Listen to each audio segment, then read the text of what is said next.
കുടിവെള്ളത്തിന്റെ കാര്യം പോലും ഇതുവരെ തീർക്കാൻ കഴിയാത്ത നിങ്ങൾ ഇനി എന്ത് പ്രകടന പത്രികയും എന്ത് മുന്നോട്ട് വെച്ചാലും ഇനിയും ജനങ്ങൾ വിശ്വസിക്കണം. ഇങ്ങനെ IT മണ്ഡലമായ തൃക്കാക്കരയിലെ ഗതാഗതക്കുരുക്കും കുടിവെള്ള പ്രശ്നവുമെല്ലാം ചോദ്യങ്ങളായി ഉയർന്നപ്പോൾ വികസനം സംബന്ധിച്ച 3 മുന്നണികളുടെയും സ്ഥാനാർത്ഥികളും വാചാലരായി. വികസനത്തിന്റെ പിന്നാമ്പുറങ്ങളിലും പുറംപോക്കുകളിലും തമസ്കരിക്കപ്പെടുകയും തിരസ്കരിക്കപ്പെടുകയും ചെയ്യുന്ന ജനതയോട് ഓരം ചേർന്ന് നിൽക്കാൻ കഴിയുന്ന ഒരു മാനസികാവസ്ഥ പൊതുപ്രവർത്തകർക്കുണ്ടാകണം. മനുഷ്യനെ കണക്കിലെടുത്തുകൊണ്ടുള്ള വികസനമായിരിക്കും ഞങ്ങൾ മുന്നോട്ട് വയ്ക്കുന്ന ഞങ്ങളുടെ അജണ്ട. എന്നെ സംബന്ധിച്ചിടത്തോളം ഏറ്റവും വലിയൊരു കാഴ്ചപ്പാട് വികസനത്തിന് വേണ്ടത് അടിസ്ഥാനപരമായിട്ടുള്ള സമാധാനപരമായിട്ടുള്ള ഒരു അന്തരീക്ഷം ഉണ്ടാകും.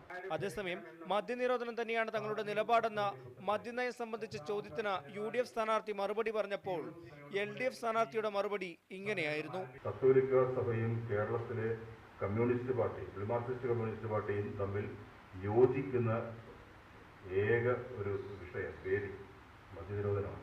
മദ്യവിൽപ്പന വർദ്ധിച്ചത് ഉയർത്തിക്കാട്ടിയായിരുന്നു ഈ വിഷയത്തിൽ BJP സ്ഥാനാർത്ഥിയുടെ മറുപടി.